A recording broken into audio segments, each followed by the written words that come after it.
coming in. And as soon as I see the number stabilizing, we'll be able to actually get started. And the numbers are still increasing slightly, so we'll wait a few more seconds here as you all file into the virtual auditorium. The virtual curtain has partially parted, and I guess we can get started now. Welcome everybody to the Wilmette Institute's web talk for the 12th of April on 2020. Today we have a particularly significant topic. The title is Global Governance and the Emergence of Global Institutions for the 21st Century. I'm very pleased that we have all three authors of the book by that name available today to talk about some of the concepts in that book. And I should add that this particular work won a prize from the Global Challenges Foundation in Sweden.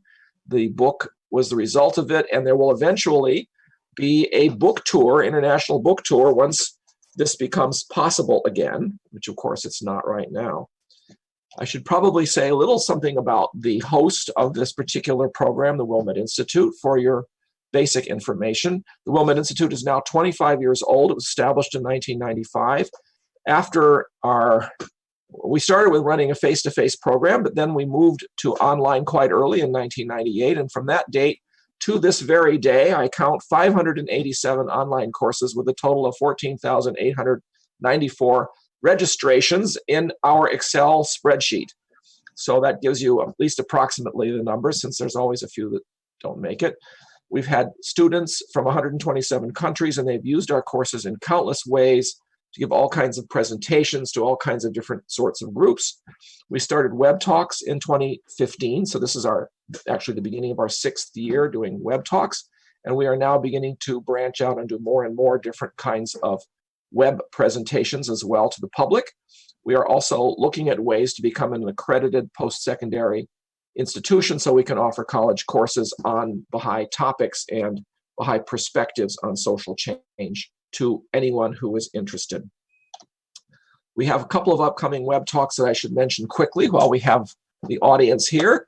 On May 3rd, Boris Handel is going to be speaking about his book about Baha'u'llah's youngest son, Mirza Mehdi, the Purist Branch, for which we're also running a course starting in May. Then Derek Smith in June will be speaking about centering the pupil of the eye, a talk about people of color, especially people of African descent. And finally, in June 14th, we will have a presentation on Louise Matthew Gregory, wife of the Hand of the Cause, Louis Gregory. The author of a book about her, Janet Fleming Rose, will be speaking.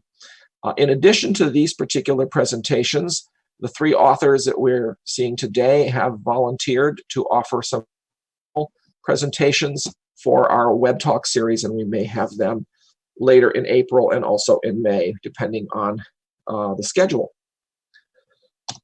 I should also mention a few upcoming courses. Climate change just started, but there's still room to join it. Abdu'l-Baha's Life and Ministry starts at the end of April, and we have in May several courses, the first two of which are Tablets of Baha'u'llah Revealed after Kitabi Aqdas, a very important collection of texts by the founder of the faith, and then Boris Handel's book, which will become a course starting on the 14th of May on Mirza Mehdi. Turning now to our speakers for the day. I've got them listed here in their order of speaking because all three of them speak. First, Augusto Lopez Claros.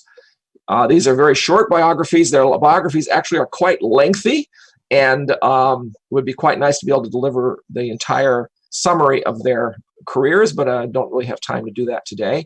Augusto Lopez Claros is a former World Bank Senior Fellow at the Edmund Walsh School of Foreign Service at Washington University, George Washington University, and he has also been director of the World Bank's Global Indicators Group, the department responsible for the World Bank's Doing Business Report and other international benchmarking studies. I first met him when he was working for the IMF in Moscow in the early 1990s, and before that, he and I were serving on the Association for Baha'i Studies Executive Committee. Following Augusto will be Arthur Lyon Dahl, who's the president of the International Environment Forum. He's also retired Deputy Assistant Executive Director of the United Nations Environment Program, and he's had 50 years of international experience in environment and sustainability, and I should add, in quite a few countries around the world. He knows quite a lot about coral reefs in the Pacific, for example. And then finally, to introduce Maya Graf, whom I had not met until this series. She is an international lawyer based in The Hague, assisting in the development and servicing of multilateral treaties in the area of private law, and also works at various international criminal tribunals, and she teaches at the Hague Academy of International Law as well.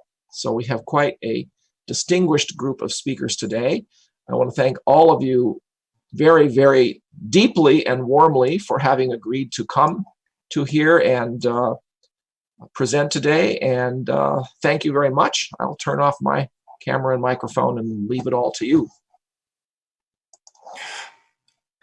Thank you very much, Robert, for that nice, kind introduction. It's a pleasure to be back with the Wilmette Institute webinar series audience. Let me begin by saying that I will divide my remarks in three parts initially. I want to say a few words about the motivation for writing the book.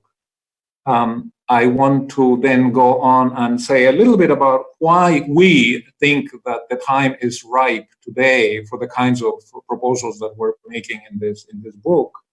And then in the third part of my presentation, I want to say a little bit about the kinds of reforms that we're proposing, especially specifically focused on the United Nations. The book is actually fairly broad. It has 22 chapters, close to 600 pages. And as you can imagine, in 45 minutes, we will only be able to provide you a bit of a taste of the content. And we hope that through this talk, we will encourage you to get a copy of the book, which is available online. I will tell you later where, and to begin a process of familiarizing yourself with these ideas. I guess in terms of the motivation, all of us, the three of us, I think, feel very much that we're facing a range of unresolved global problems which pose catastrophic risks to our future. Of course, at the top of this agenda, we probably have the issue of climate change with all its repercussions: rising sea levels, extreme weather conditions, biodiversity loss. Climate change is expected to have a particularly deleterious effect on the developing countries, which has been a concern of mine, as I am a development economist, because these countries are very much dependent on their agricultural sector, which is expected to be hit in a big way in coming years from the repercussions of climate change. We, of course, live in a world in which nuclear proliferation has been a constant during much of the post-war period, in fact, much of the last 75 years. And it has not disappeared as a problem, with the end of the Cold War. In fact, experts today think that we are entering a kind of a renewed arms race. And you can see the deploying of some of the latest technologies for various nefarious ends. I am an economist, and I think in a previous talk in this webinar series, I spoke on the issue of income inequality. And as I said then, income inequality has ceased to be simply an economic problem, an issue of distribution of scarce resources, and now it has acquired a very large political dimension. And this reminds me of a statement made by Abdul Baha in Philadelphia back in 1912, when he said that if the problem of the extremes of wealth and poverty, as he called it, was not addressed, it would ultimately undermine the stability of our political order. We have an issue of poverty in the world. We have made some progress in recent decades in reducing extreme poverty, but we still live in a world in which close to half of the world's population lives on less than $5.50 a day, which the American economist Nancy Birdsall characterizes as being the the strugglers, people who live on that sort of income, typically have difficulties making ends meet and paying all their bills on the basis of the income they generate.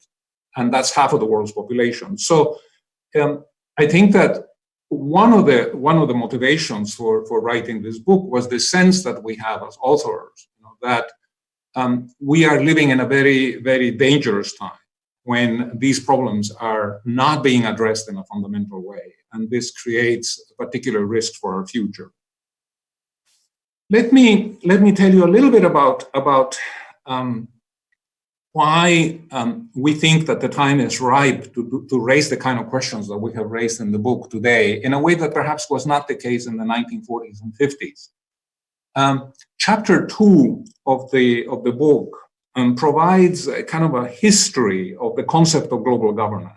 And I'd like to share with you just one footnote from that very interesting history, which concerns a conference that took place in Moscow in October of 1943.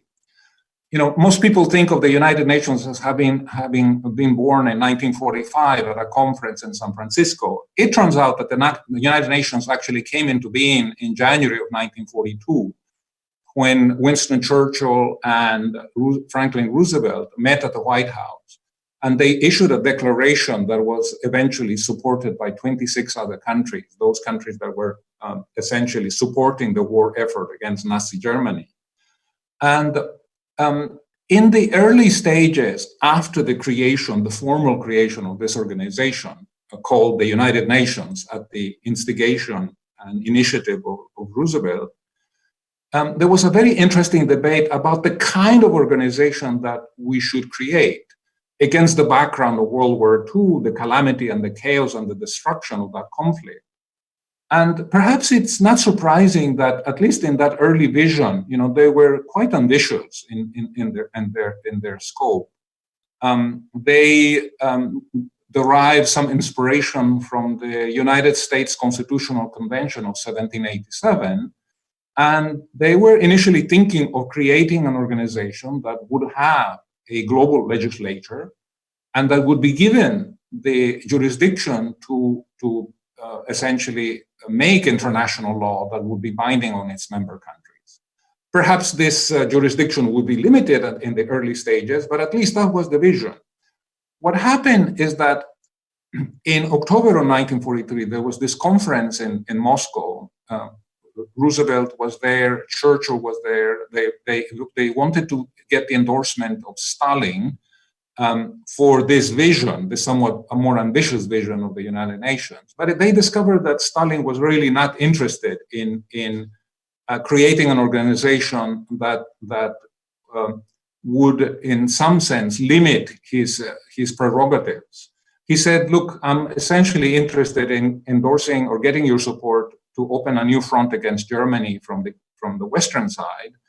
And if you do that for me, then I will basically agree to be part of any organization that you see fit to create, provided that this organization never tells me what to do and does not impinge on the prerogatives of the Soviet Union. And that, in fact, is the genesis of the veto power, which eventually was embedded in the UN Charter. In addition to that, Roosevelt himself was very much afraid of not ending up as Woodrow Wilson had ended up back in 1920, Nations. He wanted to avoid that catastrophe, which, as you know, the League of Nations did not ultimately get this participation of the United States because it was vetoed by the US Senate. And so what happened after this conference in 1943 essentially was that you had, rather than asking what kind of an organization do we want to create in order to establish a basis for peace and security and future prosperity, what does the world actually need in order to avoid a future conflict such as we are living today? The focus was instead, what kind of an organization do we have to create in order to get Stalin's signature and in order to get the 2/3 majority that we need in the US Senate for this international treaty to be approved? And therefore, what eventually came out of the conference in San Francisco was a much watered down version of that initial ambitious vision, which was discussed in the early stages of this process. In the 1950s, late 40s and 1950s, there was a lot of discussion and debate in the academic community, in policymaking circles, about the flaws of the United Nations and the kind of changes that needed to be made in order to empower it to actually deliver on the noble principles that were embedded in the UN Charter. But it never happened. By then, we were in the middle of the Cold War. The focus moved to the arms race, and what came out of that process was many decades of essentially wasted opportunities, civil strife, wars in different parts of the world, proxy wars, between the major members of the Security Council and so on. We think, however, that this time, 2020, in light of these risks that I have alluded to, we think that the time is ripe to consider the kinds of reforms that we have put forward in this book. For sure, the current system doesn't have many credible defenders. There are not many people who are arguing that we are essentially in a global order that is sustainable and that we can simply afford to muddle through for the next 50 to 100 years. That climate change and income inequality and all these other problems are going to sort themselves out in some kind of miraculous fashion, while we actually do nothing about them, right? So that has changed in a fundamental way, from the 1940s and the 1950s. Of course, along the way, we have become far more interdependent. The costs of not cooperating today are sky high. If there were to be an exchange of nuclear weapons between two of the larger powers today, the costs to the economy, to society, to the world would be infinitely higher than they were before 1945, when we did not have access to these weapons of mass destruction. So that has changed in a fundamental way. We see multiple evidence of this interdependence. The 2008 and 2009 global financial crisis started in the United States, but eventually, within a few months, it became a completely global conflict that was deeply destabilizing, that led to very sharp increases in poverty again, and that to increases in unemployment, and that destabilized the global economy. And in fact, 10 years later, we're still living under the consequences of that crisis and the response to it. And then, of course, something else that has happened in recent decades is the strengthening of civil society organizations, the emergence of new sources of power within our global politics. All of the initiatives of international cooperation of the last 20 years, the agreement on climate change of 2015 in Paris, the treaty on the elimination of nuclear weapons in 2017, the creation of the International Criminal Court, all of these initiatives would have been unthinkable and impossible to realize without the support of civil society organizations, the business community, and other actors beyond states. And so these things basically provide a completely new context in this day and age than that which we had in the 1940s and the 1950s.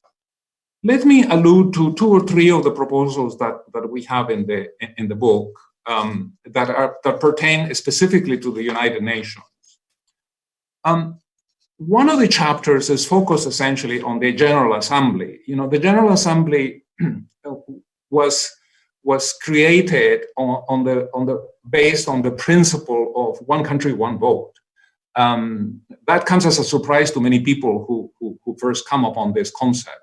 The idea that China, with a population of 1.4 billion people, should have the same voting power as a small island in the Pacific with a population of 13,000 people somehow goes against people's intuition of the way organizations should be run.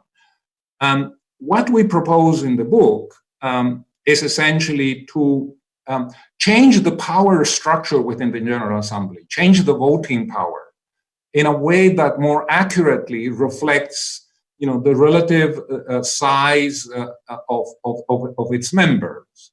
And so what we do is we propose the use of three criteria to which we allocate equal weights, which say that a country's voting power in the General Assembly should be a function of its population size. It should be a function of the size of its economy, its gross domestic product.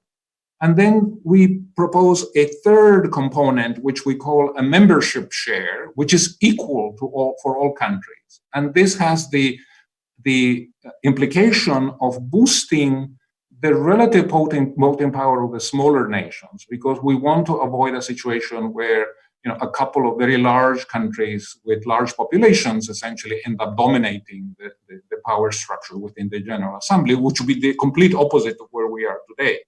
Now, the reason we make this proposal is not just to come up with a political reorganization of the General Assembly, which better reflects the realities that we have in the world around us, but also because we want to enhance its credibility. In addition to making this change in the voting structure, then we proposed to give to the General Assembly limited jurisdiction on a couple of areas. We wanted to have more of a say in terms of management of climate change and the global commons, and we would like it to have more of a say in terms of peace and security issues. We think that if this was done, it would enhance the credibility of the United Nations. Nations which have ignored the body because they don't feel that they are adequately represented in the body, through the power that they have in the world at large, would have a degree of commitment to it and would feel a sense of ownership for the body that today doesn't exist.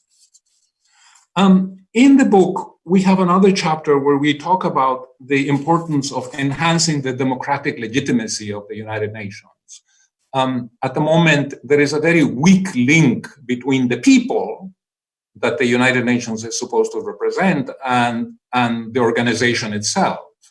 Even though the charter begins with "we the peoples," in fact, the members that serve on the General Assembly are diplomats that represent their particular governments or the particular party in power. We have a number of proposals in the book. I don't have the time to go into detail, but we would very much like to create a second chamber attached to the General Assembly. We would call it a World Parliamentary Assembly. It would be made up initially of parliamentarians for the member countries, and it would have an advisory role to the General Assembly. It would be a body that would bring together people who have a much closer connection with the voters than currently happens in the General Assembly. One third area before I stop and pass it on to Arthur, and on which we have a fairly substantial chapter, is the whole question of basically security, peace and security. The United Nations came into being essentially to address the question of collective security. There is an article in the Charter which envisages and accepts the use of force in the interest of justice and the rule of law. In fact, let me read a couple of lines from that article. It's Article 43. It says, all members of the United Nations, in order to contribute to the maintenance of international peace and security, undertake to make available to the Security Council armed forces, assistance, and facilities for the purpose of maintaining international peace and security. This was, in my opinion, this was really the great innovation of the United Nations. It basically said, we're going to have a system of collective security. We're going to make force available to this body so that it can enforce the principles that are embedded in the Charter about peace and security. But it never happened. This is a dead article. It was never implemented. And what we're trying to do in this chapter is essentially say, look, we already have a legal basis. This article is part of international law. And so we're proposing the creation of an international peace force, which would be operated and commanded by the United Nations. And we think that this would enhance the credibility of the UN to prevent conflicts and maintain peace and security it would address one of the main weaknesses, which is the absence of a reliable international enforcement mechanism to carry out the decisions made by the Security Council. But beyond that, and we really get into quite a bit of detail in the book to elaborate on one particular additional dimension of this, which is that it would have vast economic implications. Because the moment you create a mechanism of collective security to the creation of a peace force attached to the United Nations, you begin to reduce the incentives that countries have today to basically over-militarize, to spend more on building up defense establishments where each of the 193 members of the United Nations feels that they need to have an air force and a navy and an army, and to spend vast amounts of resources on building up their security. In other words, the idea is that you begin to generate a peace dividend to the extent that you have an overarching legal system that provides peace and security for everybody. Then you can begin to redirect the resources that today are dedicated to the military, to education, to public health, to infrastructure, to innovation, to research and development, to fighting diseases, to empowering our governments to be better prepared in their national health systems next time we have a global pandemic. Part of the problems that we have today in dealing with coronavirus reflect the fact that most of our governments, most of the countries in the world, have essentially misallocated resources during the last several decades, and they have public health systems that are totally inadequate to the challenge that we face today. So a peace dividend could actually lay a much stronger basis, for prosperity in the future. I will make a pause here, and I will pass it on to Arthur, and then, as Robert indicated, we'll come back to me again for a few minutes because I want to elaborate on what are the next steps in this project.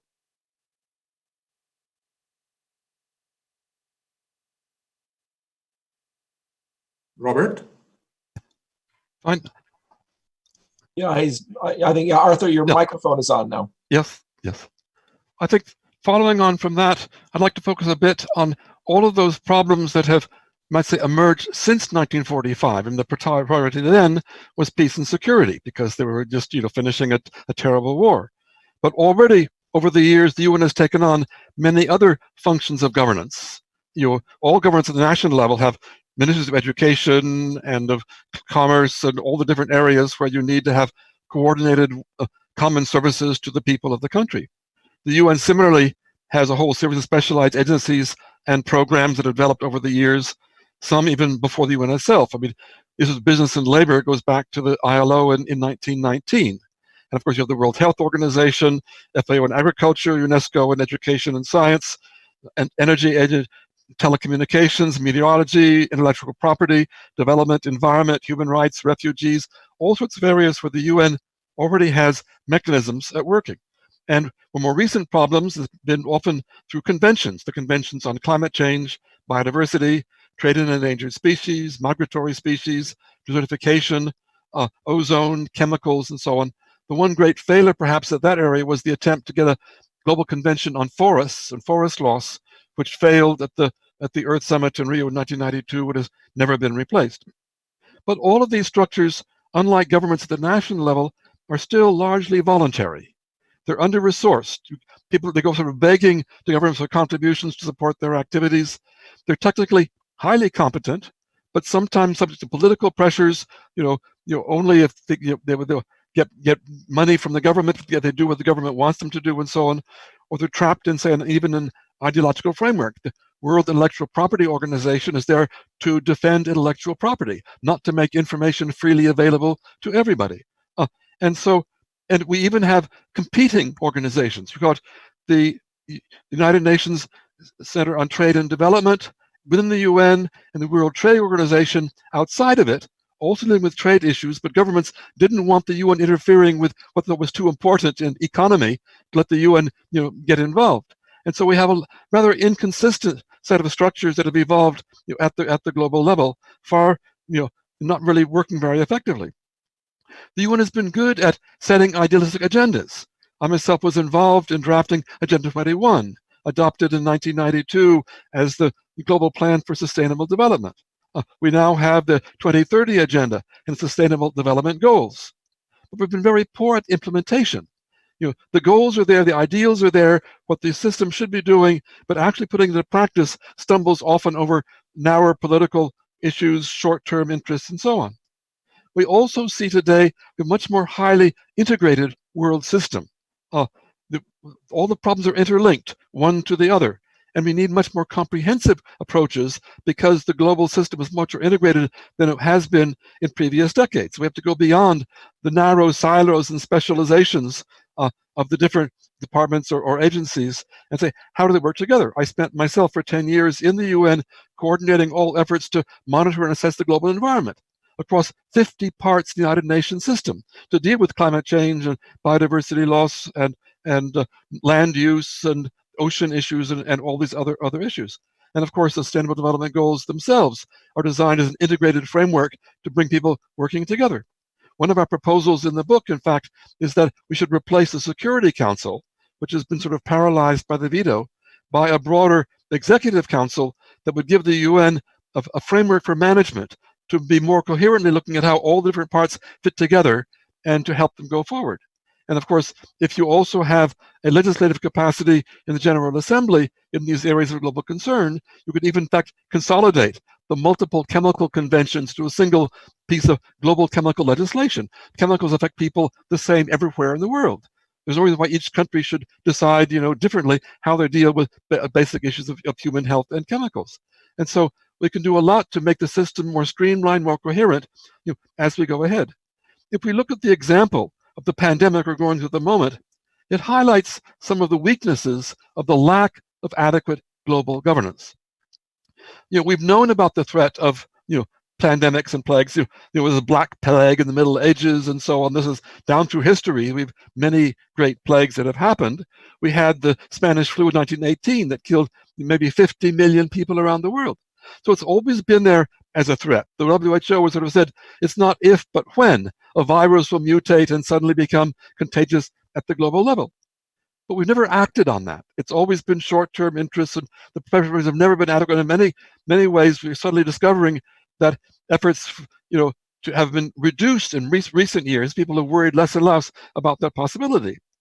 So suddenly we have this virus that is highly contagious, and in the globalized world today, with people traveling everywhere, we're spread around the world with lightning speed, and is affecting everybody everywhere.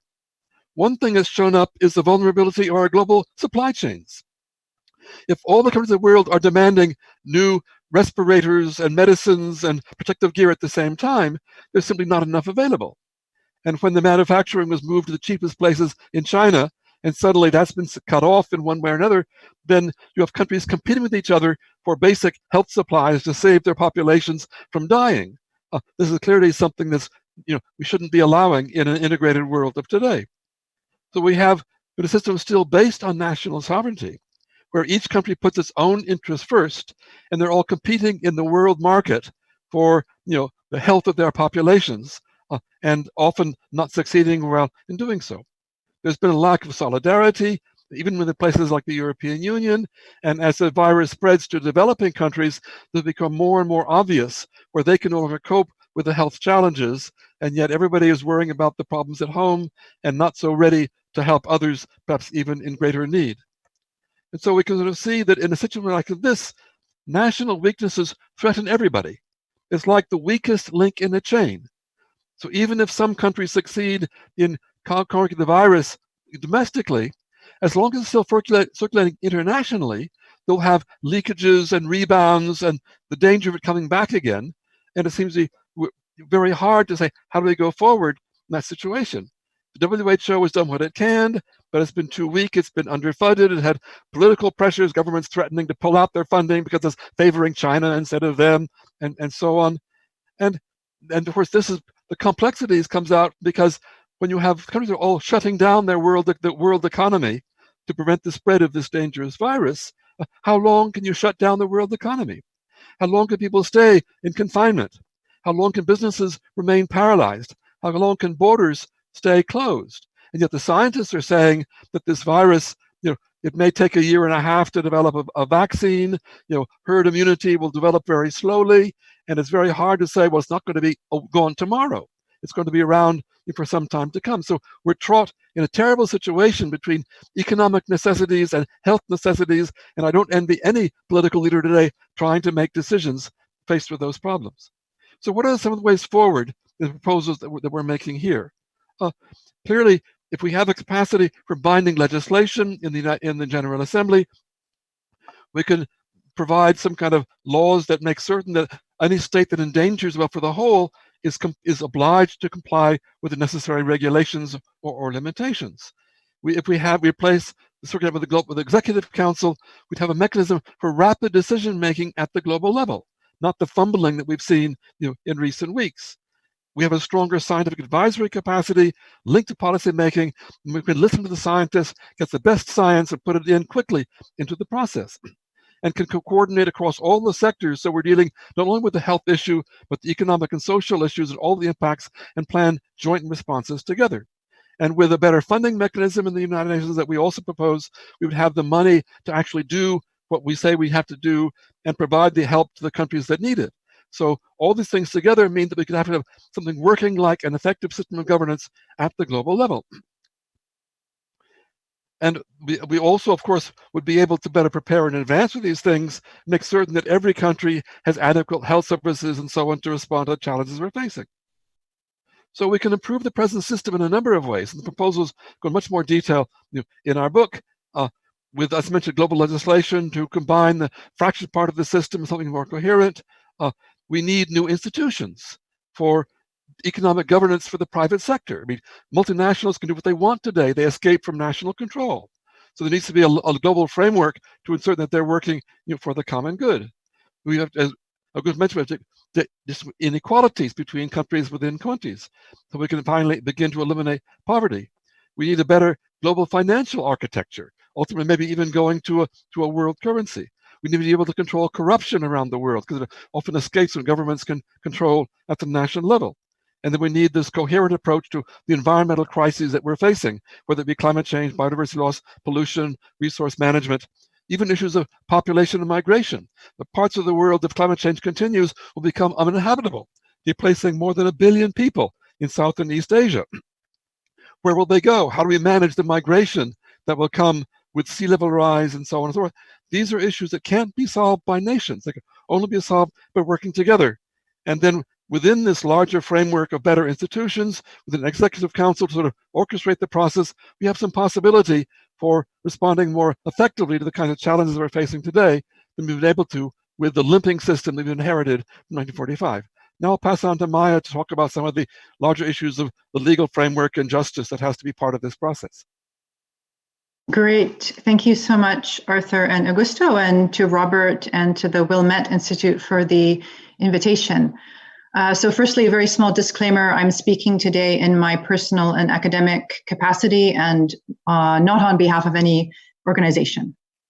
So briefly, I'll just sketch and share with you a bit of background to our rule of law proposals in the book, and a bit of detail about how we propose to strengthen existing international legal institutions. We support the development of some new ones. And also touch very briefly on values and principles that we think are necessary to move to the next stage in sound, effective global governance. So firstly, the vision of the UN Charter of 1945, Augusto went into some of the history, which is indeed a really fascinating history. And core to the Charter is the peaceful settlement of disputes among states. And to think about this concept, I found it really interesting to look back on the comments of Judge Green Hackworth, who was in fact the first president of the International Court of Justice that's located here in The Hague, that was created at the time of the Charter. And he served on a committee of jurists to develop the statute for the court, the International Court of Justice. He was an American who was the longest serving legal advisor to the Secretary of State. He was involved in negotiations for the Charter on behalf of the UN the U.S. government and the development of the International Court of Justice. And he considered, Judge Hackworth considered the UN Charter. I have a beautiful small copy here, if you can see it. He considered it to be a veritable Magna Carta of modern times. And I think we still haven't realized what a momentous document it is, what an incredible legal document it is. And in an address that Judge Hackworth made in 1944, to quote him, he says, quote, "The cardinal feature of the Dumbarton Oaks proposals is peaceful settlement of international disputes. Those proposals envisage an undertaking by the nations who would become parties to the Charter to be evolved to settle disputes by peaceful means." So today, there were 50 or more states negotiating the Charter in San Francisco, but today, virtually every state in the world is indeed party to the United Nations Charter and to this obligation to settle disputes peacefully. And Judge Hackworth thought that because of these peaceful dispute resolution provisions, that employment of the use of force by the Security Council, which we propose to be reformed, would be only a last resort, that states would and should, under this new regime, peacefully settle their disputes by negotiation, mediation, conciliation, or by recourse to the International Court of Justice. But he thought this was not really a theoretical issue. He saw it an issue of practice and an issue of whether the states, people, and other actors would apply themselves with personal responsibility to follow through on this obligation in the Charter. And I just want to quote one other passage from him on this topic. He says, "The lawyers of this and other countries, no less than other seriously minded people, have a responsibility as well as an opportunity in this most important movement for the advancement of law and order in the international field. The maintenance of law and order among nations must not be pursued with less vigilance than the maintenance of law and order within nations if peace is to be assured." So he and other jurists, legal thinkers at that time and before his time, for example, Immanuel Kant in Germany, or Hans Kelsen, an Austrian legal jurist who was also writing prolifically in 1944 and around the time of the creation of the UN Charter, really had this vision that the global rule of law was very fundamental in ensuring a sustainable peace, and that we had to establish a real rule of law system at the international level in order to make the Charter work, to realize its vision. So in our book, we propose basically building on these really extraordinary foundations in the UN Charter and taking it a few steps further and really building these legal institutions, international legal institutions. So as was mentioned previously, that we focus on implementation of all the extraordinary norms, the legal norms, the values, the principles that have been developed within the UN over many years. And the issue and the notion, the value of the rule of law at both the national and international level has been affirmed multiple times, not only in the Charter, in its provisions, but also in the modern context, countless resolutions of the UN General Assembly, UN Secretary General reports, various resolutions of the Security Council, also the 2005 World Summit Outcome Document of heads of government of the world. In the 2015 SDGs, there's a rule of law goal. So basically, there's unanimity around the world among political leadership that rule of law is really an important concept to solve our global problems together. And we couldn't agree more. And because there's such consensus also, we think it is time to take the next steps. For example, Chapter 6 of the Charter, which are the main provisions about peaceful settlement of disputes. We talk about strengthening these, putting these really back to the forefront, as was the original proposition under the Charter, to make sure states in a very obligatory and staged manner, settle all of their disputes peacefully. And you can think of conflicts among states around the world that would be wonderful to resolve them by third-party adjudication or other mandatory mediation, conciliation, other mechanisms. We also think it's time, long past time, that the International Court of Justice becomes a mandatory universal court. Its statute is annexed to the UN Charter, and at this time, only 40% of UN members have accepted to submit disputes in an obligatory fashion to the International Court of Justice. It should be a mandatory venue of dispute for legal disputes among all members of the United Nations. Also, we suggest reforms and improvements to the international human rights architecture, both to the Human Rights Council and also considering seriously and working towards establishment of an international human rights court, such as have been proposed by and backed by the Swiss government a number of years ago, Mary Robinson, other very prominent human rights advocates. We also very much support the proposal of Judge Mark Wolf in the US and others for an international anti-corruption court, loosely modeled on the International Criminal Court, and to ensure also that we have an excellent international judiciary at the global level. We think an international judicial training institute should be established with a very serious curriculum that's obligatory for all international judges, and also suggests we might want to consider the establishment of a post of international attorney general, which Clark and Sohn, in their two American jurists in the 50s and 60s, they proposed in their excellent work such a function to really guarantee the rule of law throughout the UN system, to think about judicial independence and other things that attorneys generals do at the national level. So the results, we think, of really an enhanced international rule of law package would be substantial to the whole international system.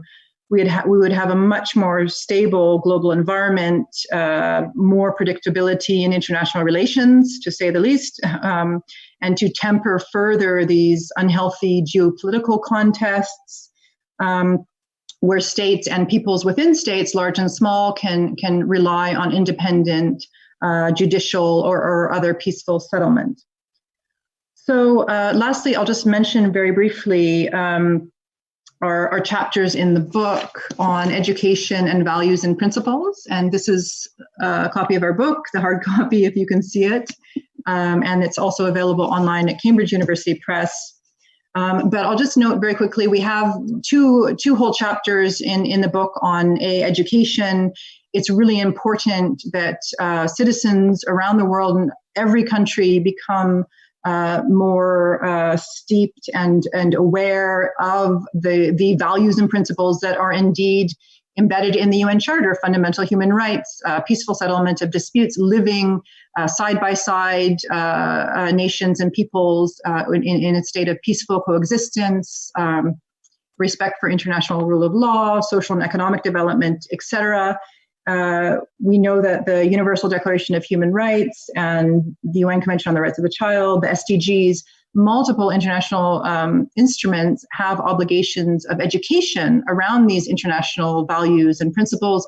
And we think there should be a much more serious effort of global education to make sure we're fully aware of international institutions, their functions, their purposes, and indeed, if there are enhanced, strengthened international institutions, people around the world very clearly understand their purposes and why they have been established and the legitimate, transparent way that they should function. And just maybe one last note on the values and principles dimension: the International Anti-Corruption Court, and of course, sort of leadership education of international civil servants, we also think is very important to encourage and to form a new generation of leaders around the world, both at the national level and at the international level, international civil servants who have the highest standards of integrity and ethical commitment, who are really serving the common good and serving their peoples, both their peoples at the national, subnational level, but also serving communities or collective shared interest around the world. We know that trillions of dollars are lost and siphoned off through corruption yearly.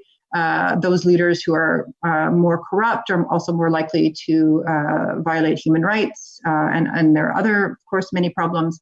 So we think this is very important. The citizens, individuals, people, populations around the world deserve leaders of the highest integrity. Okay, I shall stop there and pass the mic to Augusto for final comments.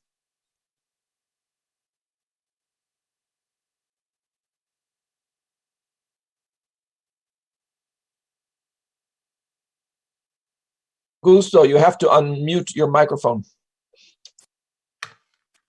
I wanted to thank you, Maya. Thank you, Arthur. I just wanted to say a little bit about what comes after the publication of the book. But before I do that, let me just allude to one particular challenge that we faced as we launched into this project, a year and a half or so ago, and it was basically, how to steer a middle way between, on the one hand, coming forward with proposals that are judged to be very unrealistic and not implementable in any time of any kind of reasonable time horizon,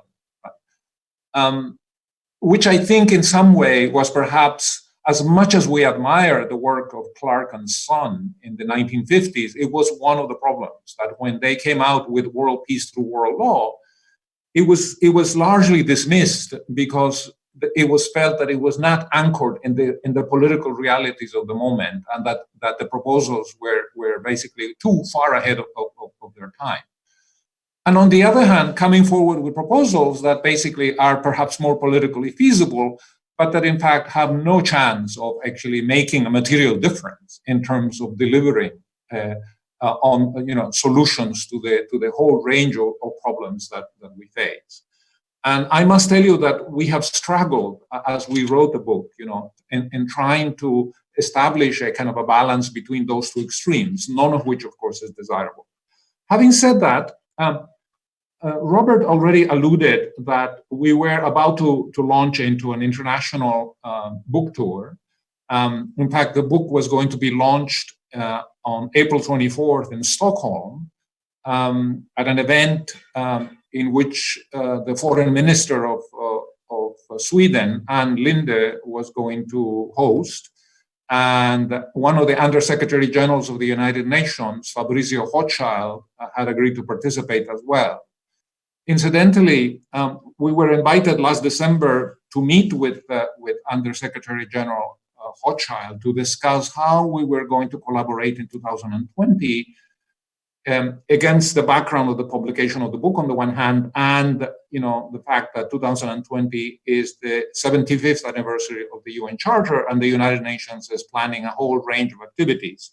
So we're still very much hopeful that once we go over we go past this latest crisis with the coronavirus, we will be able to go back and do the events that were in the pipeline, of which we have a couple of dozen in The Hague, and in Stockholm, in Brussels, in London, in Delhi, in Moscow, in Auckland, in Madrid, in Geneva, in Zurich, in Washington, in New York, and a number of other places.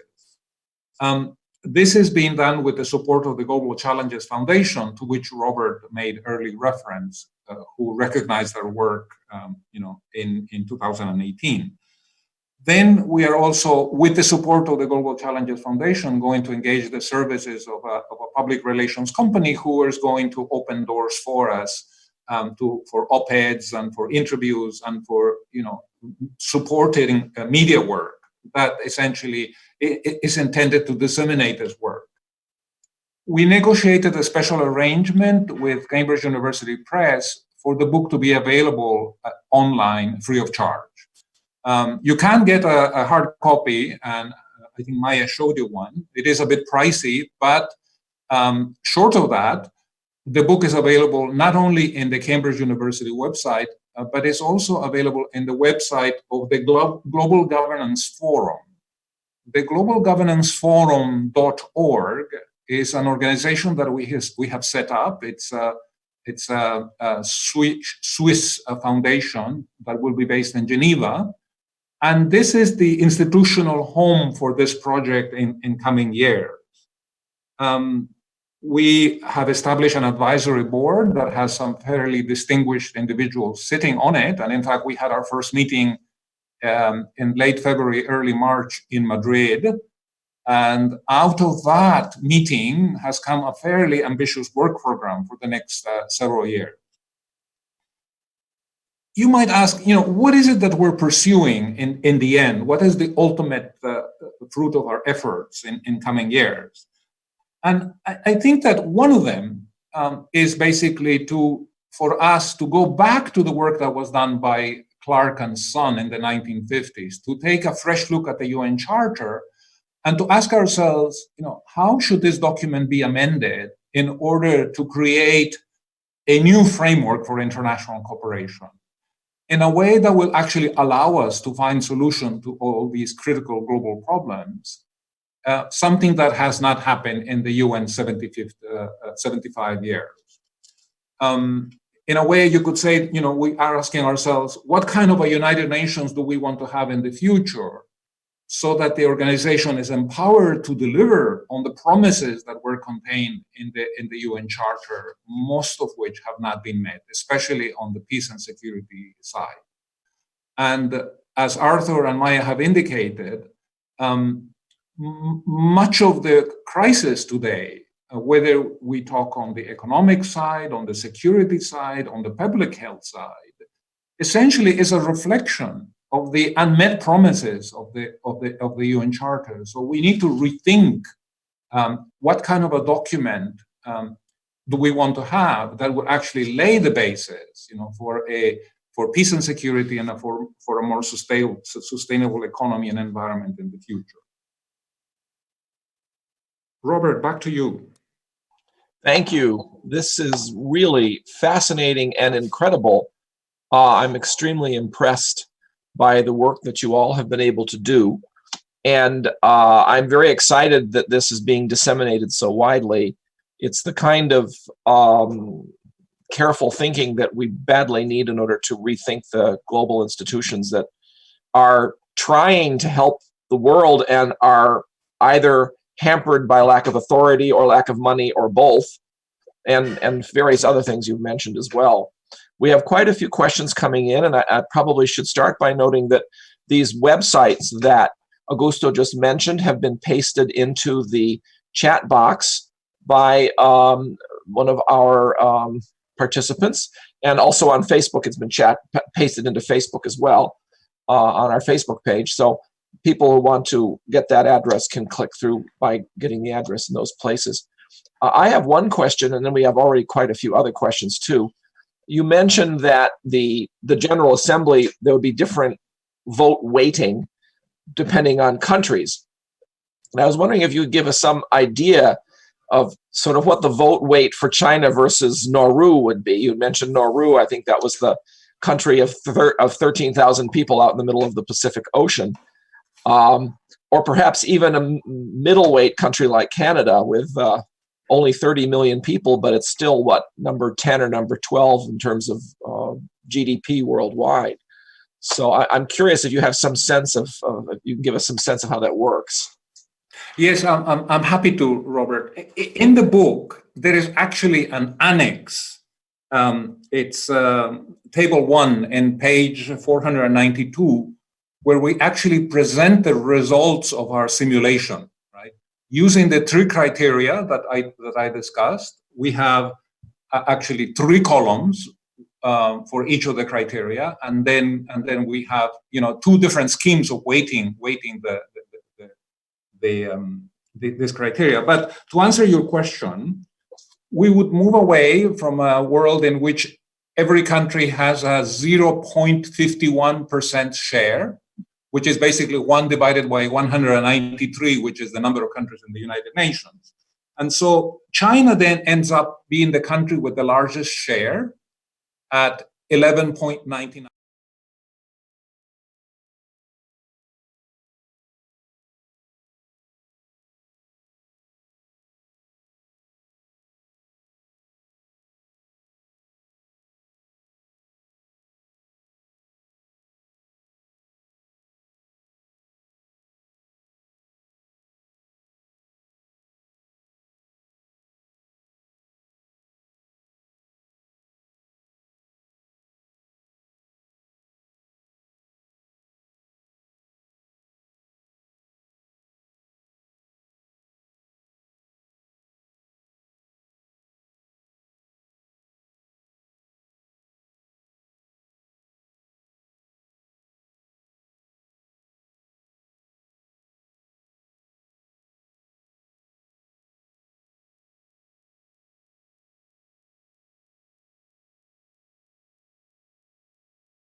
Some decisions can be made by majority voting. Other decisions can require, greater participation, depending. Mhm. Depending on the importance and difficulty of the topic, I'm sure. Right. Fascinating. And I suppose a continent like Africa probably has 6 or 8%. With all of the countries of Africa, their population is a bit similar to China. Their economy is a lot less, but they all have the fresh threshold of one country getting something. So if you had a continental-wide vote, you still would get a significant amount, but no continent can dominate either, I'm sure. Yeah, we tried to find something that didn't allow anybody to have a sort of natural veto by too large a share, and sort of strike the diversity of small countries and the different. Ideally, we want to go beyond looking at population and GDP, which is still favoring a materialistic point of view. If you could actually rate countries by how sustainable they were and increase their voting share if they became more, you could actually create an incentive to be better behave as a country. So in the future, maybe with more imagination, we could find some better ways of striking that balance. Fascinating. Well, I don't want to go off on a bit of a tangent, though. I don't know if that really is a tangent. That's really quite an interesting example of how the system would work, and I suppose that's of use. We've had 2 questions about China, and both of them have questioned China's willingness to work within this system. One notes that China has developed the IAAB, aiming to replace the IMF and the World Bank. And the sense is that they aim to render the United Nations irrelevant. Their time frame is 2049. How can we succeed in standing up working institutions of global governance if China is not only non-compliant, but actively working against it? We've debated all these issues. I mean, I think there are other governments with a veto who would also like to eliminate the United Nations. I mean, look at the Russians insisting they must be voting in person in New York in the middle of as a way of paralyzing it to Security Council and so on. I suspect that there's certain other veto countries that also would be very happy to see it disappear at the present time. In fact, they may be the last ones who would come on board with some of our proposals. We thought if a great majority of countries, other than those who are playing the big power games, came together and said, well, if we can't get the reform because the reform itself is blocked by the veto in the UN Charter, you have a charter replacement conference, you create a new organization, give it a better budget, you get it off the ground and show it's working better, and then propose a merger or a buyout or whatever between the old and the new. So we look at various alternatives to go forward, acknowledging that some governments are clearly going to block things. But at the same time, if you give China a much bigger role, the largest voting share, they might suddenly say, well, we can actually use this to our advantage and come on board. Right. Yeah. So it's sort of playing off these different issues to try to make it look as attractive as possible to as many countries as possible and work around the obstacles. Right. And the little countries already want to be involved in something like this because they're little and they have to worry about the big guys ganging up on them, seems to me. Robert, just one small additional comment on China. You know that the reason why they have set up these new economic institutions like the Asian Infrastructure Bank is because they feel that they are not adequately represented in the IMF and the World Bank, right? And that complaint of theirs is actually quite legitimate. Yeah. That the weighting of the voting power that they have is not reflective of the relative size of in the global economy because they have grown so quickly over the last 20 years. However, in terms of the United Nations, if you look at the contribution which the Chinese are making to the UN budget, as it has risen steadily, and today, for the current period, China is actually overtaken Japan as the second largest contributor to the UN budget. Right? They are very present. They're making substantial contribution to peacekeeping operations as well. Right. My own sense is that they recognize the value of the United Nations and being part of that system of governance as we have it with all its limitations and weaknesses. So I'm very, very skeptical that they would actually wish to go out. The issue of the Asian Infrastructure Bank is specifically as a response, to the fact that they feel that they are underrepresented in the IMF and in the World Bank. Yeah, I was wondering if that was the case. A question from Facebook, how do we get the key decision makers actively engaged in agreeing on this important set of proposals and get the majority of people to support the necessary reforms to state sovereignty so that the reforms can happen? Maya? Yeah, sure. Just one more point, which is sort of related to this question in terms of sort of superpower politics, superpower cultures, which I really see it as sort of an international culture or indulgence to say that we should have these superpower competitions or standoffs, or this is something desirable for the international community. Again, the UN Charter meant to set up a different system based on a rule-based international order, respect for international rule of law. And we know a key principle for rule of law is that it applies equally to everyone. So every state, it doesn't matter if you're a country large or small. And also, and related to this is the crises that we face now as a global community. We've entered a new phase in human geological, biological history. We're in the Anthropocene, where humans around the world are now the dominant environmental factor. Arthur could explain it better than me, but we're in this new phase where we have to take the reins to manage our presence on the planet so as not to existentially question our very survival. So as I would probably predict, as climate change and biodiversity, the biodiversity crisis, et cetera, accelerates, not to mention, this pandemic, upcoming pandemics, global economic, very severe crisis, it will become more and more obvious to rational observers that a different kind of, there have to be different priorities. As Augusto was saying, in terms of the military spending, I think it will come to seem quite quaint that you would get caught up in these military confrontations or the power games or standoffs. We have really serious challenges, global challenges that we have to confront through cooperation. And just one other point in terms of sort of this great power philosophy, which I think is, again, really an anachronism. It's a global sort of culture that has to be transcended. And part of the reason why the UN Charter hasn't been amended or really revised since 1945 is because of this entrenched veto power of the permanent 5 members of the Security Council.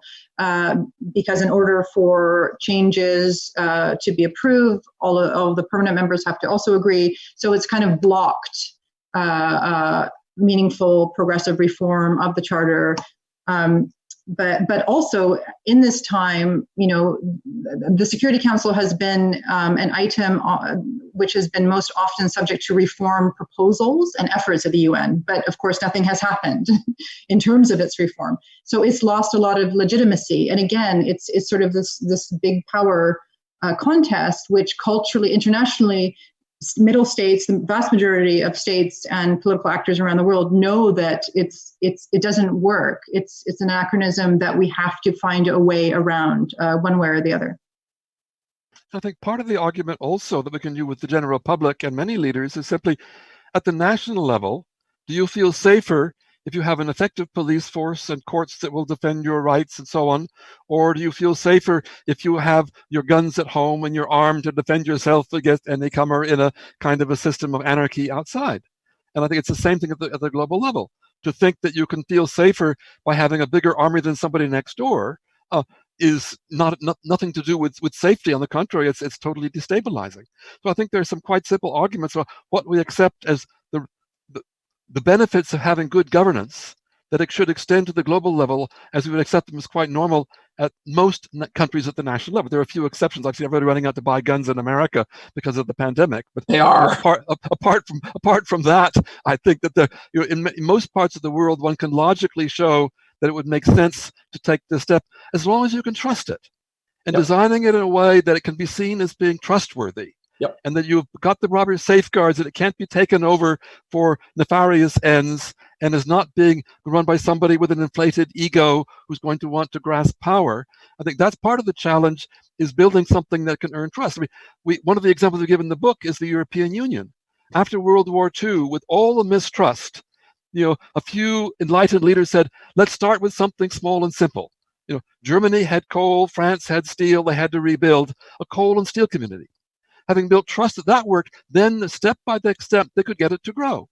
So designing something that can be seen as trustworthy and building trust that it works is a major part of the process. And people will come on board as they see that is something that is a better, a cheaper, more intelligent solution than the kind of anarchy we have at the present time.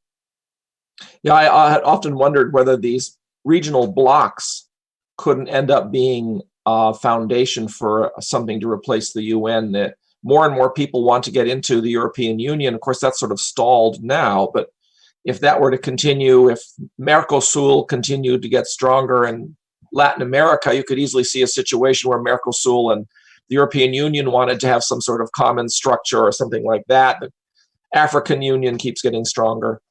Those, of course, are very difficult. That's a very difficult way to try and build something, but it's not clear there's an easy way either. Let's see. Mary Hansen actually, this is a comment you already have had, so maybe it needs to be reinforced. She notes that weighting things by GDP is a rather materialistic way of doing it, but it's certainly transparent. What other factors could be used? You had mentioned, Arthur, some sort of sustainability index. I suppose the happiness index is another one. What ideas have you all come up with or thought about where that's concerned? That we have actually a fairly detailed discussion in the book about the various ways to go about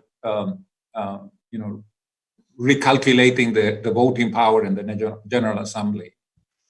And in the end, we are somewhat hampered by the lack of more adequate metrics to capture human welfare.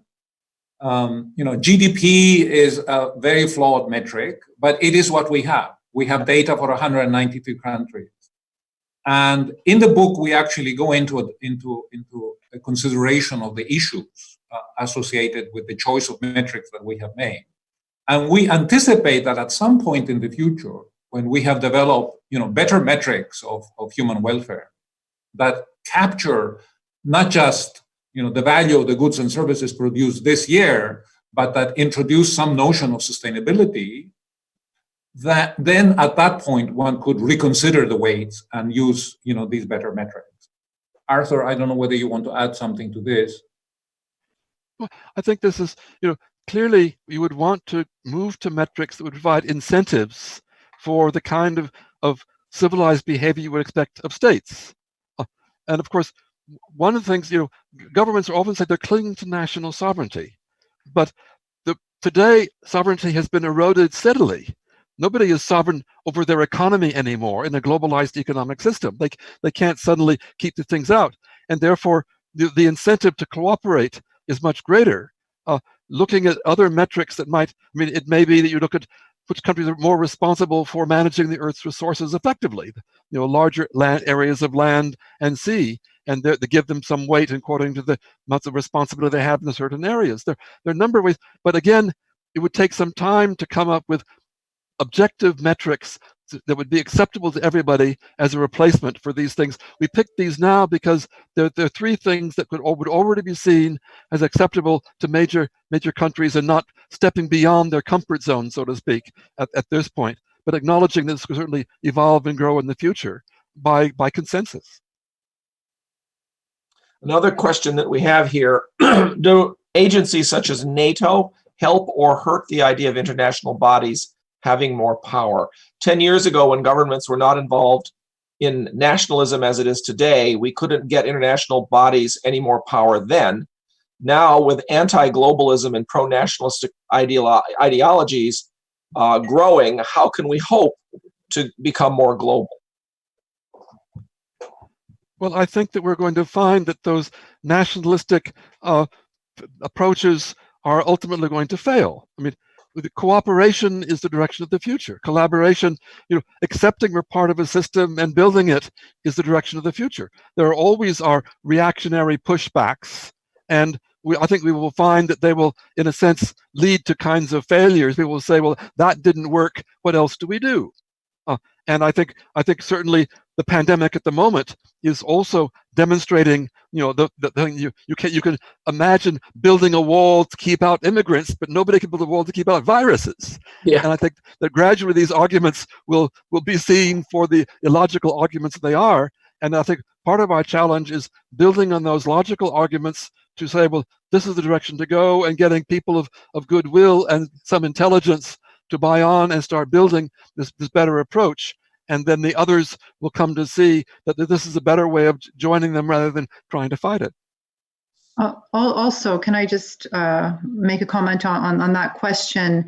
Some commentators have noted that it's, a global movement of nationalisms, a transnational movement of nationalisms that's affecting many countries, or has affected a number of countries. Which is interesting in itself. It's a transnational movement of a certain retrenchment or thinking about one's identity. But commentators, of course, have noted that it's a backlash against, untrammeled economic globalization, the unequal distribution of the benefits of economic globalization in countries around the world, and countries that had higher standards of living for the middle class before, or different dynamics. So I think there was a question about economics or current inequalities, as Augusto was mentioning. Economic inequality and really making sure the fruits of globalization are shared for the prosperity of all is of course a huge challenge. And again, if we can get in place credible, enhanced economic institutions, we have a proposal discussion for a new international agency to address inequality. Also, suggestions for how do we raise funds at the truly international level, for example, to address tax havens around the world, or the money that's escaping because of the agility of capital around the world.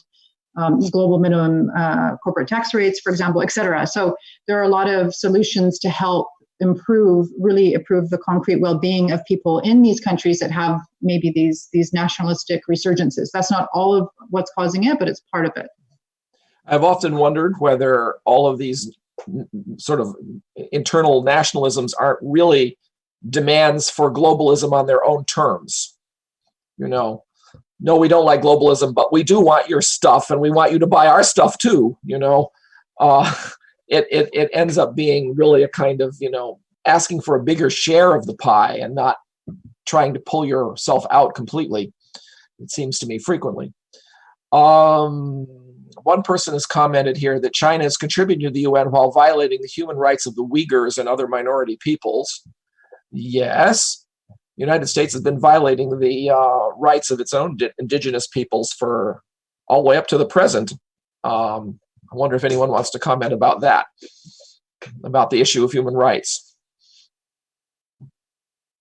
Sorry, yes, we have a whole chapter on the issue of human rights, and as it was considered, really a fundamental part of the Charter and the new international order established by the Charter, we think, yes, the enforcement of human rights at the international level really, really has to be greatly strengthened, to be independent, to be impartial, and to have more force.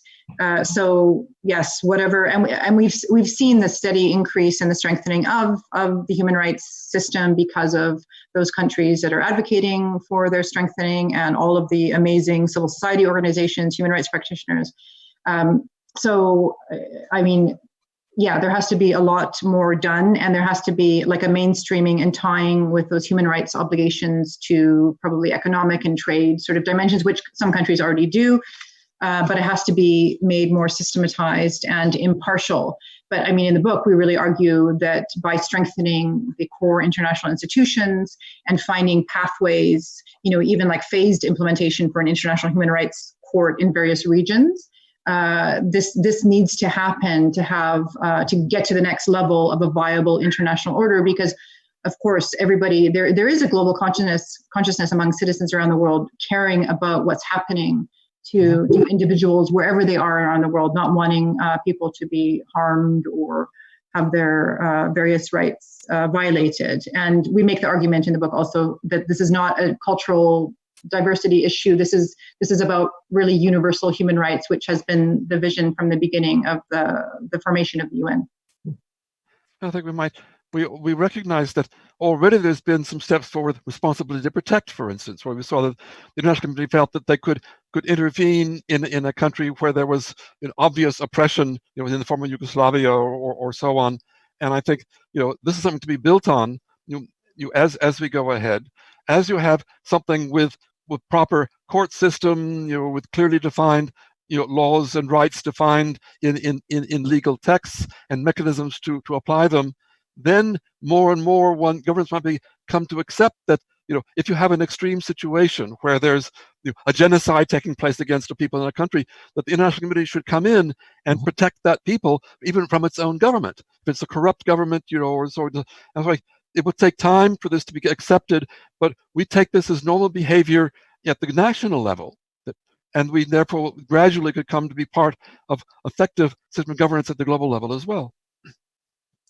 And presumably, it's going to take quite a long time for these norms to become really effectively established. I think about the problems the European Union has had with governments violating their deficit rules, for example, breaching the deficit tops, the deficit ceilings, human rights issues in Hungary, which is a part of the EU. These are very difficult norms to really get established and to normalize, I guess you could say. I think part of the problem, Robert, is that we're literally coming out of hundreds of years where the guiding principle for international relations was national sovereignty, right? Right. And so you have the 27, 28 members of the European Union coming together and essentially trying to relate to common problems Uh-oh, I'm gonna disappear in a minute.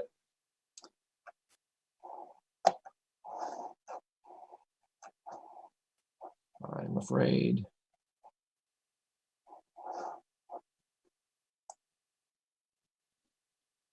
You're actually Augusto, fine. I'm fine. It's Augusto. Oh, it's Augusto. Okay. yeah, Augusto is frozen. Yeah. Okay. Maya, you want to answer the question while Augusto's frozen? Maybe I can just add something that, Okay. if we make the advantages of cooperation stronger than these apparent disadvantages. Right. I mean, like take a country like Hungary trying to retreat into a kind of autocracy and absolute power in a single person. But they also want to get the advantages of cooperation. Yep. And if you begin to lose benefits of cooperation because you're not respecting other norms, then you can create incentives, for change. It may not be always perfect, but providing attractive ways of gaining from the cooperation will, the stronger and the better it gets, the more the momentum will come to join in those shared norms and build a better future.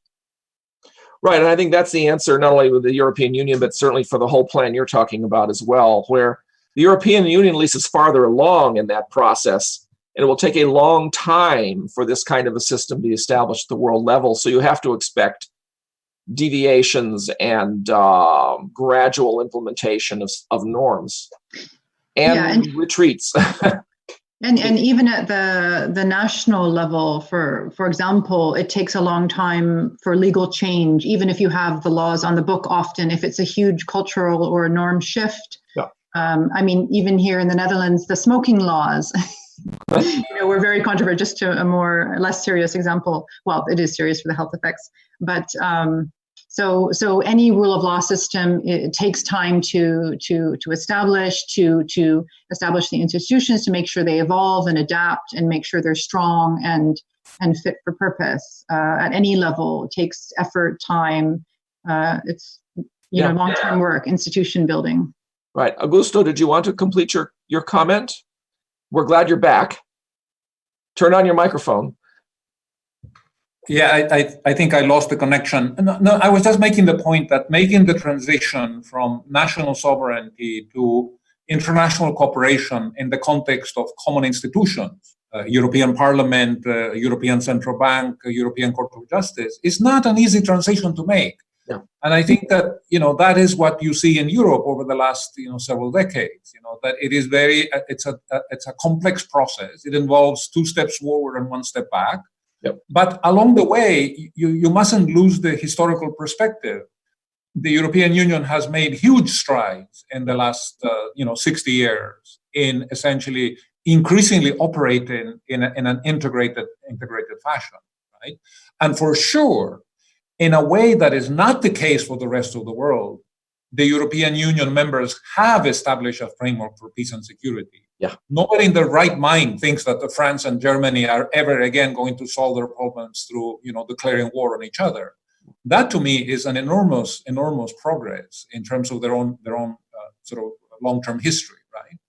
Yeah, absolutely. It several times brought tears to my eyes to see this when I was in Europe, riding a bicycle over the Rhine River from France to Germany and looking down in the bushes on the shores of the Rhine on the French side and seeing the old Maginot Line bunkers falling apart there in the bushes and thinking about the progress that the destruction of those structures represents. Crossing from France to Luxembourg, and there's even a bunker there, and there's a sign that says Maginot Line. Yeah. And it's just a tourist thing now. And what's the motto of the European Union, right? What? It's unity in diversity. Oh, I didn't know that. That's very that's their official motto. Yeah. Well, we are getting huge numbers of questions still. They're going on and on. People are raising their hands, and I want to tell people who are raising their hands that just put their comments in the chat box, because we don't turn on microphones and cameras. I think that's what the raising of the hand allows you to do, is we go find you, but we're not going to do that. We're going to just simply take questions in the chat box and in the questions and answers, and we have 5 in the Q&A, 13 more in the chat box.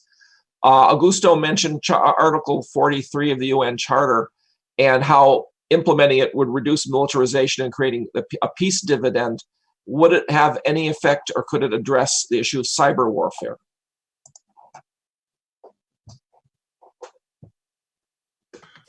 You know that when we were writing the chapter on the international peace force, we began to think a little bit about, how would one need to amend the charter in order to give operational meaning to this idea. And in particular, what would be some of the issues that would need to be considered in the setting up of such a force? Right?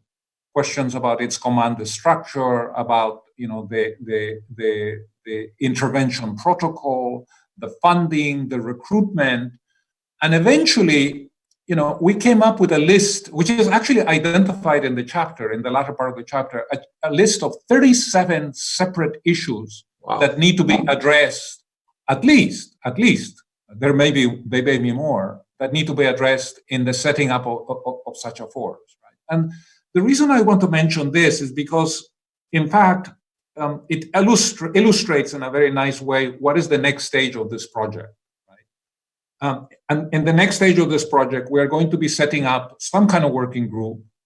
We're hopefully going to invite a few generals and other security experts to work with us. And we're going to try to lay down on a piece of paper what would be the annex that would be attached to a revised UN charter that actually lays out fully all the various operational elements of the establishment of such a force. Right?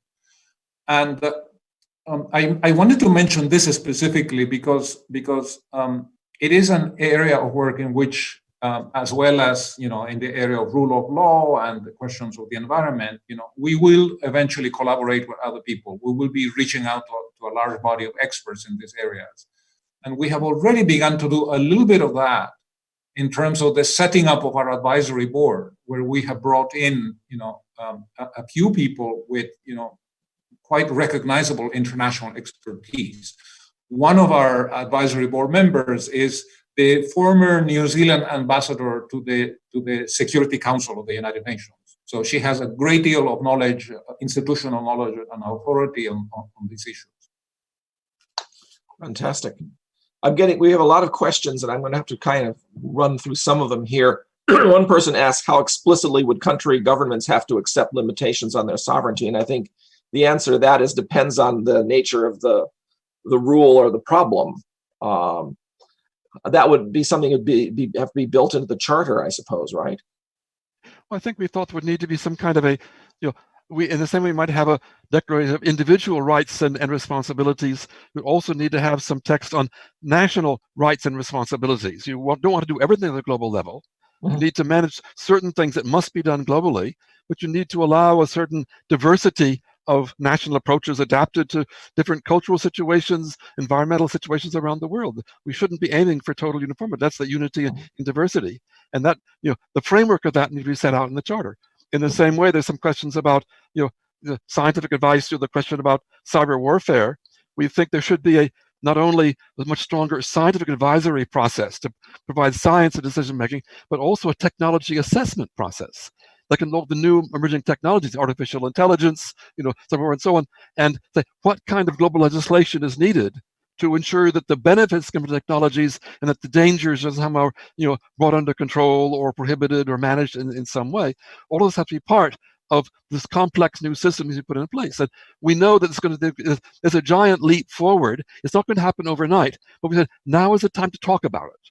We put out as completely as good at this point, saying this is a starting point for discussion. It's not going to necessarily happen overnight, but at least it is practical. It's worth talking about. It's not some idealistic future vision that is not worth considering. We thought at least if we can start debate at that level, then we have a chance of moving forward as quickly as possible. And the problems of the world will force us to move even faster because people will see there's no other alternative. Another question, how would you reward or incentivize nations towards these greater alliances and reward or punish bad behavior? I think in some ways this has been covered. Moving on down then, what structure of governance over international corporations is proposed and how would that be enforced? Have you thought about the role of international regulation of multinational corporations? Definitely, it's a major part of one of the chapters is look at, because clearly, corporations are managed at a national level. There are laws that require them to pay taxes and so on. Once you have a system of international law, you can establish similarly, you eliminate tax-free havens around the world by a certain level of uniformity of approaches, not doing everything at a level, but making certain there's no ways of escaping from one's responsibilities, or allowing a match to play off one country or another to get the cheapest labor and the fewest environmental limitations and so on. It's the present anarchy that corporations are benefiting from that needs to be brought under control, simply because that's part of good governance. And then they can use their ultimate ability to contribute to the common good, and both financially and in terms of their innovation and creativity. Another question here from the Q&A. If a principal reason for advancing in global governance at this time is the risk of disruption in the existing order, does this imply that applying your proposals would enable the maintenance of the existing defective, unjust world order? How can we convince capitalists fearing increased government control and Marxists with nothing will improve without changing the control of the means of production from the Marxist point of view? How can we convince? If you start with the principle of justice, and those are extreme positions, justice is somewhere in between. The people defending the worker and the common good. Yes, we've had a very unjust system where most wealth has been concentrated recently, for the capitalists at the top. Clearly that kind of extreme wealth is not something that's very destabilizing and needs to be legislated against in some way, whether it be through encouraging the people to voluntarily give away their wealth, applying graduated income taxes, certainly clearly some kind of global corporate taxation that would then be shared among countries if countries aren't able to do it at the national level. For government, companies sort of create their centers in tax-free havens so they can hide the money that they're making. Those kinds of games shouldn't be allowed in a system that is looking for justice, but at the same time not trying to eliminate either one or the other. There's a role for the capitalists, there's a role for the workers. Each one needs to have a recognized place and responsibilities in the system. What, in your view, is a realistic timeline for Article 109 of the UN Charter Review Conference? How quickly do you think that can happen, I guess is the question. Maya, would you like to take that one? Well, it's obviously a very difficult question because none of us can foresee the future or predict the future. But in one of the chapters, I'll just check which chapter it is so you can quickly reference it.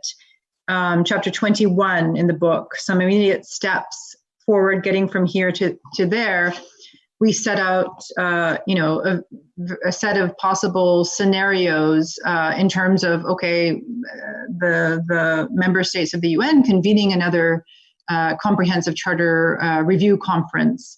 And we talk about, the first most enlightened option would be an active consultative will and conscious sort of revisiting of the charter now when we still have the time and we know what the problems are, what the challenges are, what the defects are in the current charter and international system.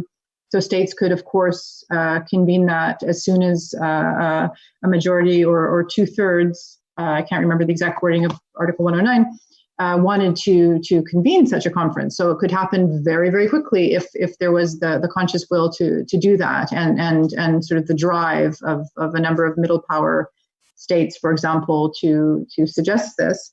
But then we go through, a few other scenarios. We muddle through for a time, but then there are, additional shocks to the international system, whether caused by climate change, caused by the current pandemic. Well, we don't talk about the current pandemic because we didn't know it would happen exactly.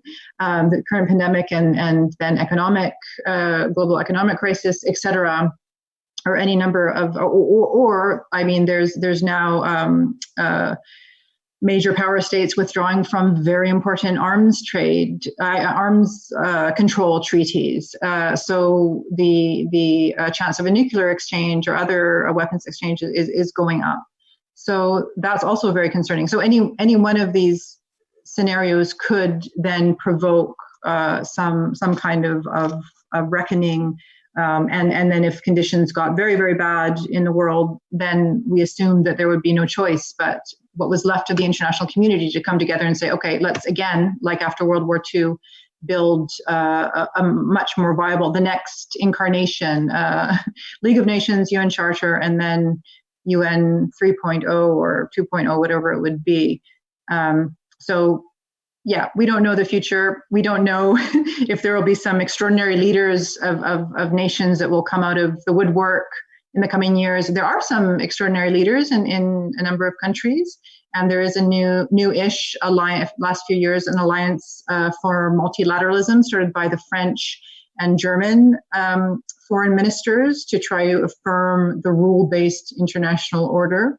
But nothing from them yet as ambitious as saying, okay, we've got to roll up our sleeves and really re-architect our charter and our global system. Although I did see an editorial in the Washington Post a number of days ago from the Spanish foreign minister who's suggesting, indeed, on the occasion of UN 75th anniversary this year, there should be a very serious reconsideration of our basic, and that's as a result of the pandemic.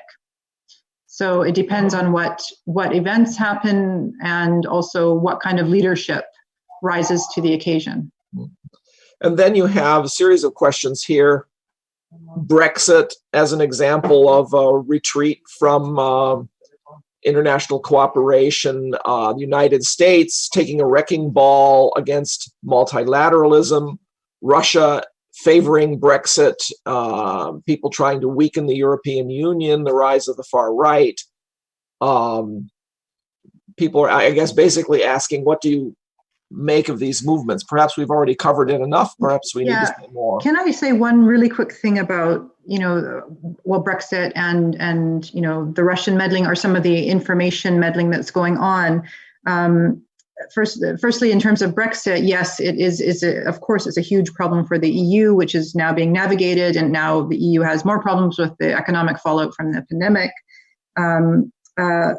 But we discussed amongst ourselves that after the Brexit vote and the countries of continental Europe, after seeing the uncertainty and the chaos and the suffering caused by this decision, many of the EU skeptical parties and that kind of rhetoric on continental Europe really died down. And according to European statistics, after the Brexit vote, Europe was at the highest point of sort of approval among the general public throughout the European Union. So, there are these kind of dramatic events, of course, that catch media attention and that are important for, an individual country like the UK, but don't necessarily reflect a broader trend. I mean, we don't know. The European Union could become weaker again and fall apart in different ways. But it's not so straightforward. Also, on the topic of countries meddling, for example, in the Brexit referendum, in other elections of Western nations, I don't think we've collectively thought through and protected ourselves as much, again, as an international community from these forces. They're very, very serious. They're definitely related to cyber warfare sort of efforts. And that's another urgent problem for sort of the core number of middle power states in the world that believe in a transparent global rule of law kind of system that they need to really tackle. But just to say on that point that Russia has been doing this apparently for many, many years, since the time of the czars, the sort of misinformation. So I think the international community has to really get its head around the different strategies of misinformation that other countries are participating in also, and that now are turbocharged with our social media environments. This is a huge problem. And for example, the Bulletin of Atomic Scientists say that this is really a key destabilizing factor, and why they've moved on the doomsday clock closer to midnight, because of the instability in our information ecosystem. So this is a huge issue that, again, we need really clear, bold international leadership to address it. It's a whole another area that has to be addressed at the international level. Various other questions here, some of which I'm not sure quite what to make of. How are we going to, for example, formally establish and defend national borders? Well, national borders are pretty well defined. But defended, I guess, how would we defend borders? Perhaps that gets into the issues of immigration and the flow of peoples across borders. Have you all commented about that issue in the book?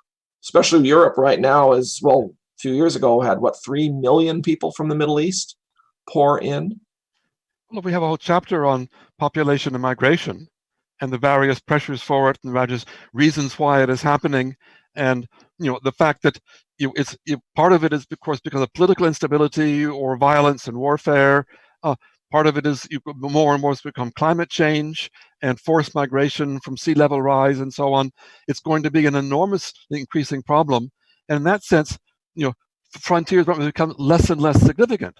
It's really a question of saying, if the whole human race is suffering, how do we address this? Where are the parts of the world where there's still space and resources for populations that are being pushed out of their present homelands, where they could be settled?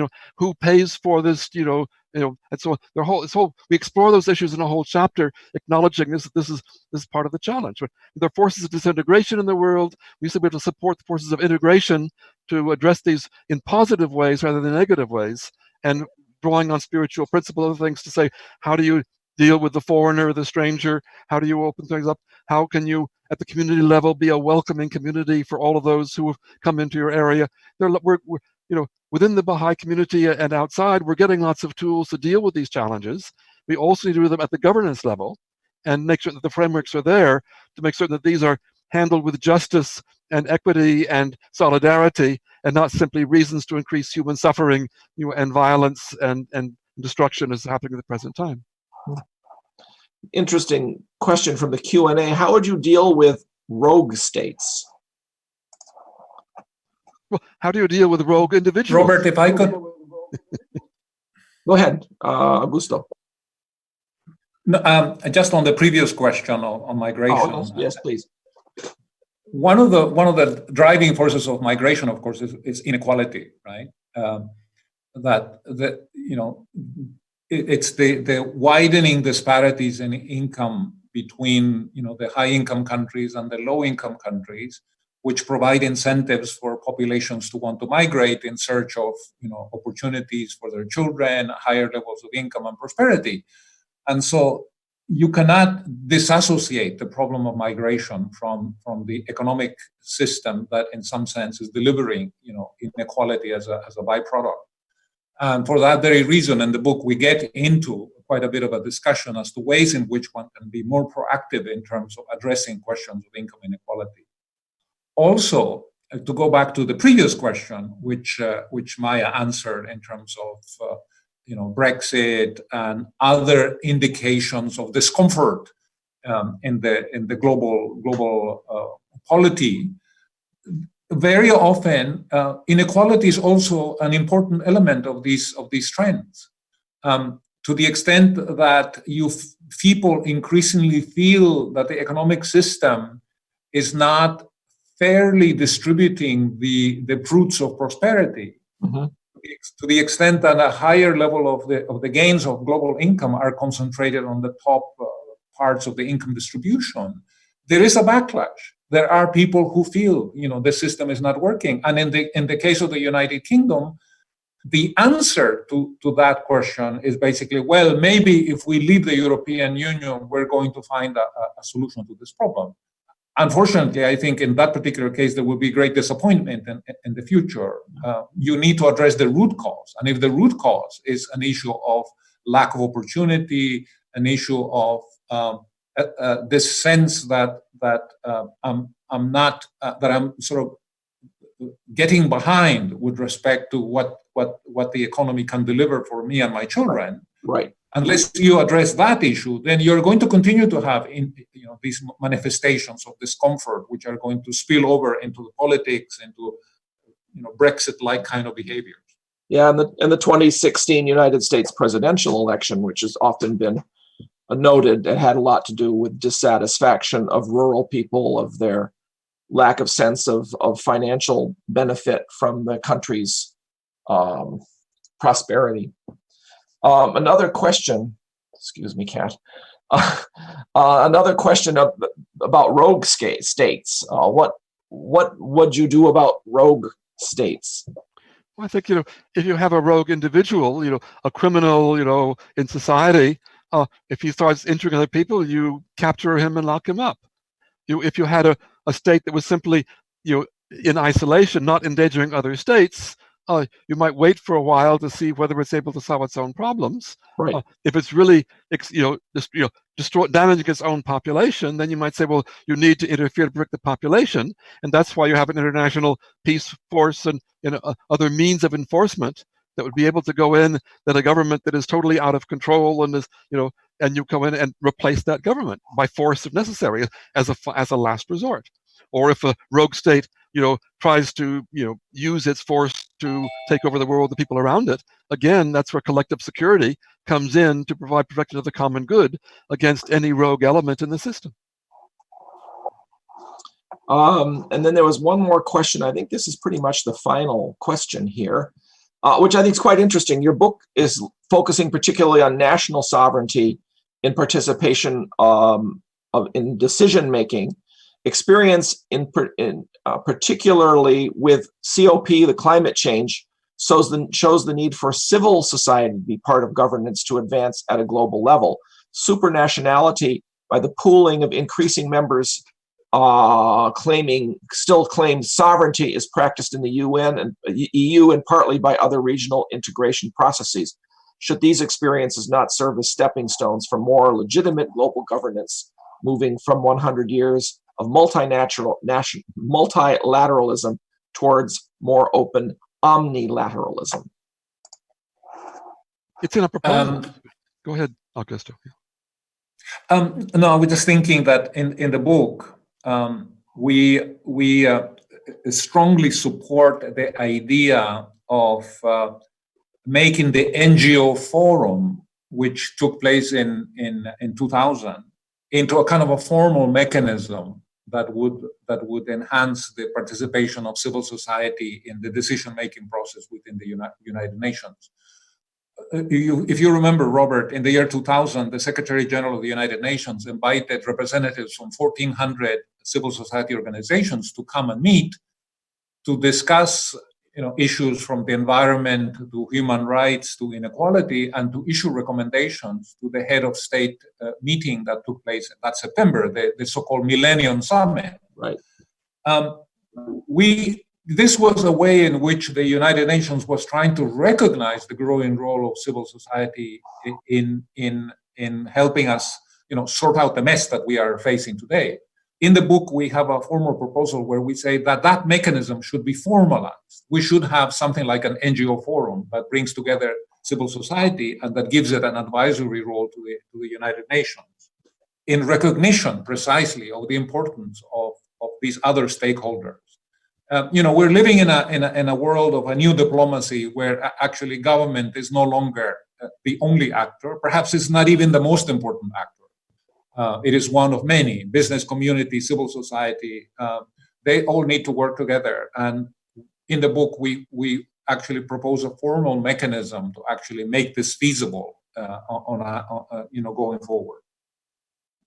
I think we probably need to stop at this point. We've been going almost 2 hours, and I know there's something else coming on this channel at the top of the hour. So I want to thank all of you for this fascinating discussion and the fascinating presentation beforehand, which I think holds out great hope for ways we can move the whole world forward towards a better organizational system, a better governance system, and hopefully in better prosperity and justice in the world over the next few decades. So thank you very much for your presentations. Thank you, audience, for your many very interesting questions, which we didn't get quite to all of them, but we got to most of them, I think.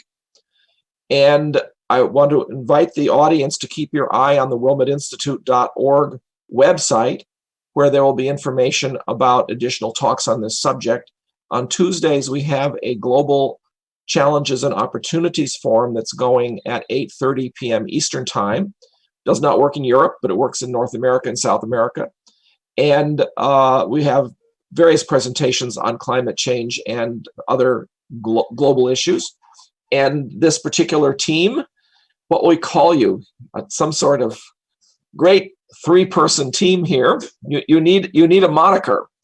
I'm hoping they will be back and be able to offer us some additional presentations focusing on aspects of the book. So thank you, everybody, for participating today. Thank you, panelists, and we look forward to hearing from you in the future as well. Have a good day, everybody. Thank you for hosting us. Thank you. Thank you. Thank you. Thanks.